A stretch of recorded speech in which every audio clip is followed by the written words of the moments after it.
Welcome to our channel. Today we how to disable Zapier zaps for lead routing step by step clearly. To disable a Zapier zap for lead routing, start by logging into your Zapier account. Once logged in, you will see your dashboard. Navigate to the Zaps section in the left sidebar. Locate the zap you wish to disable for lead routing. Click on the zap to open its details. In the top right corner, find the toggle switch labeled on. Click the toggle to switch it from on to off. You will notice a confirmation message indicating that the zap is now disabled. If you wish to re-enable the zap later, simply return to the section and toggle the switch back to on. For additional settings, consider editing the zap for future adjustments. Always ensure you save any changes made to other settings before exiting. Your lead routing zap is now successfully disabled.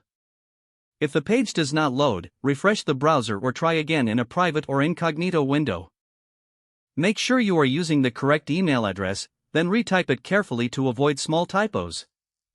If your password is not accepted, use the reset option and create a new strong password you can remember. Check your spam folder for verification or security emails, then complete any requested confirmation steps. Enable two-factor authentication if available to improve account security and reduce unauthorized access risk. After signing in, review your profile details so your contact information and settings are accurate and current.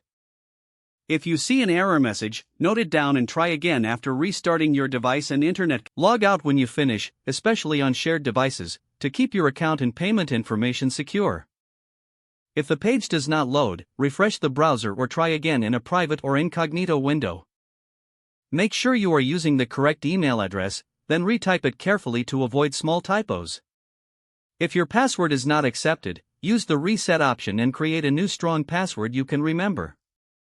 Check your spam folder for verification or security emails, then complete any requested confirmation steps.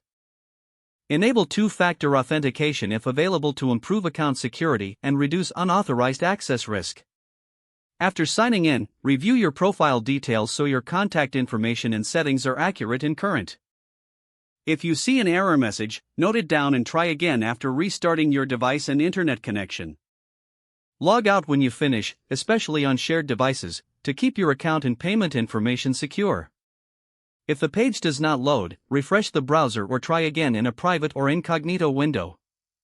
Make sure you are using the correct email address, then retype it carefully to avoid small typos. If your password is not accepted, use the reset option and create a new strong password you can remember. Don't forget to like this video and subscribe to our channel for more step-by-step tech guides.